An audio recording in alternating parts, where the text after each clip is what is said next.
somebody asks, who is your favorite child? I say both of them. I only have one circle pizza pan. So what I'm going to do is make a way. Get this good old heavy duty aluminum foil. Wrap that thing around it. Boom. We in there. Like chickenware. But I said it. Yeah, I gotta melt some more butter too for the crust. I think I'm gonna put a little herb in it. A little garlic herb, you know, for the crust. This is my simple dough. I usually use it to make my naan or flatbread. And what else have I used this for? Dumplings. Oh yeah, I love making my dumplings with it. So usually I would roll this out because that's how I get my bread to be really flat from a flatbread, and they just puff up. And then also with my flatbread, I don't usually let the dough rest because you don't have to. You can just immediately start rolling it out. Well, no, I can't say same with dumpling. Now, dumpling dough, you have to let it rest for almost like an hour and a half for the same day.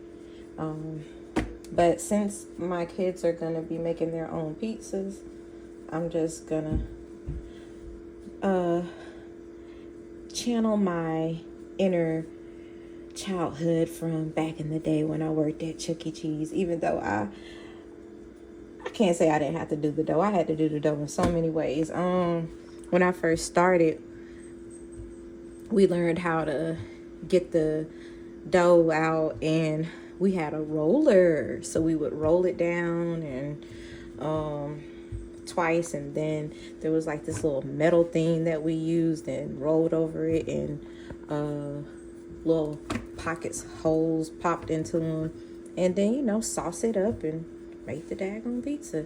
And then when I got into my early 20s, I ended up being a manager at Chuck E. Cheese, and I had to learn about the whole dough usage.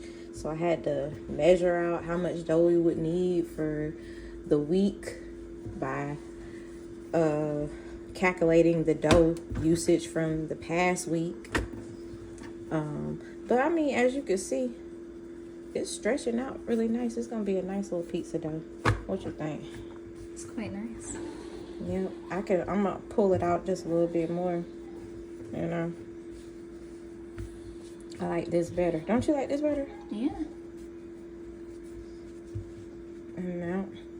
So we'll just come back to it, possibly set it on the mix shift, and then all we're gonna do is just use tomato sauce. I'm gonna probably add a little bit seasoning to that, and the kids love fresh herbs, so this is basil from the garden.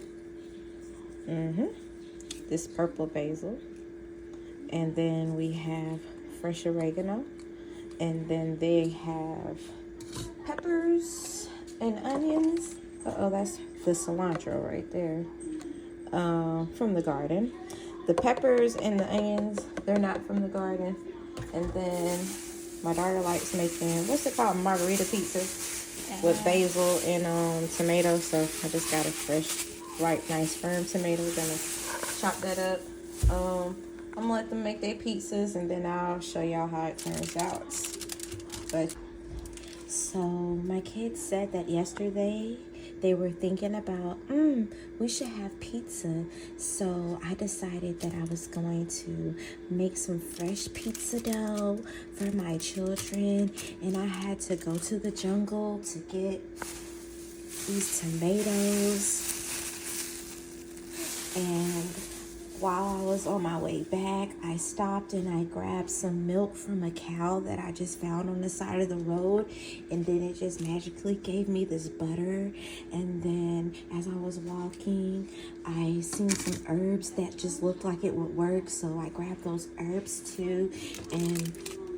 And then I seen some metal on the side of the road, and I was like, hey, I can turn that into a pan to put the pizza on.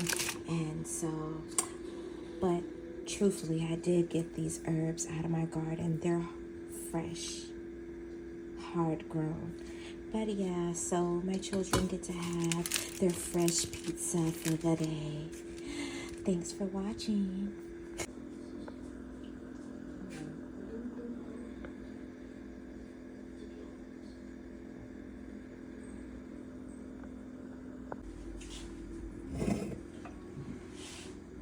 Me.